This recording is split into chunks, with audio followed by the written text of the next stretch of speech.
Hi, everybody. Diane, Gysin, Healing Bodies, Healing Souls. And I do more videos than words because being dyslexic, it is much easier for me. So the topic today is getting lost in questions, needing to know all the details before you jump and do something new. Now, of course, I want you to ask good questions, but so many people, they get up on the fence and they don't know if they want to go left or right. And then they get comfortable with the questions. The ego gets like, oh, hey, I'm trying. But if you don't make an action and really say a yes or really say a no, then it's kind of a lot of wasted time. I've talked to a few people this past week or month or so where this would have been a perfect fit.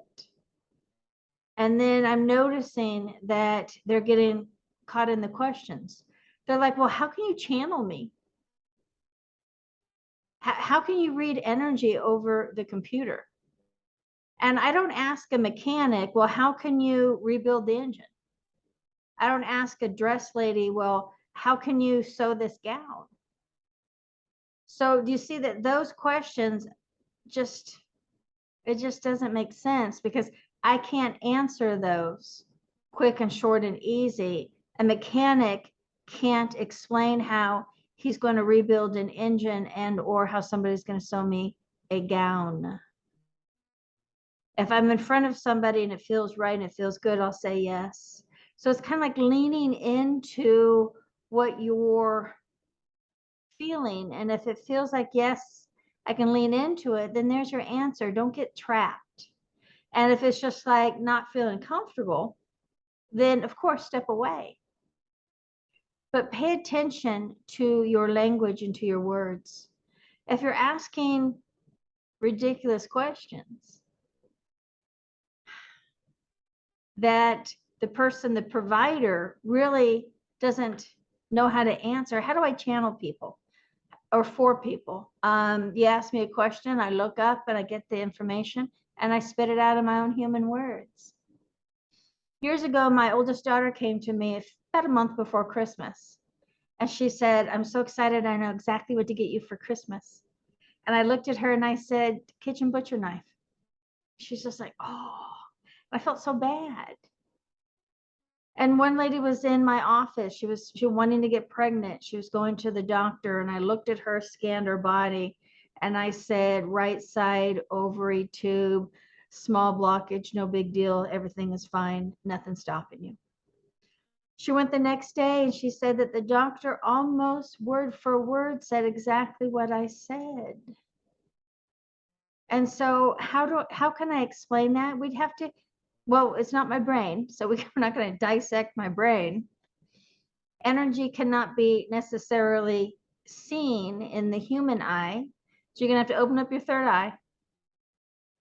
This is going to take some time. You're going to have to understand language in the spirit world, because I will feel, sense, smell, taste, and hear things that you're not. And I was out one night years ago, a group of people, 5 on the dance floor, was looking for something. And I said, oh, hey, what are you guys looking for? The lady turned around and said, I've lost an earring on the dance floor. I said, oh, it's in your shirt. She rolled up her eyes, turned around and walked away. And I said, oh, hell no. So I walked up to her, tapped her on the shoulder, physically turned her earth body around, grabbed her shirt and shook it, and it fell onto her shoe. Now, I can't explain that, nor do I want to, and nor am I going to spend 45 minutes of how people do that, but you can trust me, I do this.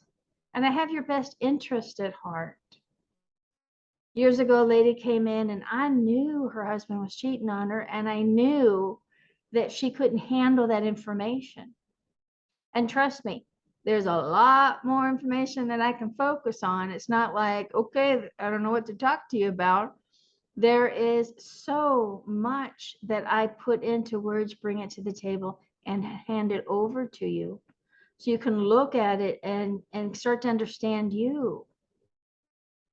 So take a couple deep breaths. This really is about, am I getting trapped in all these damn questions again and again and again? And is that without even knowing my game to exit and not even try? Because if that's the case, then don't reach out to people. That's simple. But if you reach out to me and you know you need help, I'm not finding you in a grocery store. I'm not knocking at people's doors. And I believe you know I'm legit. It's why did you not pull the trigger when the trigger was right in front of you and ready to go? Because you got lost and caught and stuck in the questions, which is a lot of times is the ego. I do not want to have power over you. So you can rest that if that's your worry and concern. But I want to help you understand, and I want to explain to you who you are in the energy world, why you do things, so that you can be healthier, happier, mentally, physically, emotionally, that you'll start to get your programs. And this is for you in all areas of your world. And I don't want you to teach your kids to question everything. Oh, why are you being nice to me? Why are you not being nice to me? Why did you do that for me?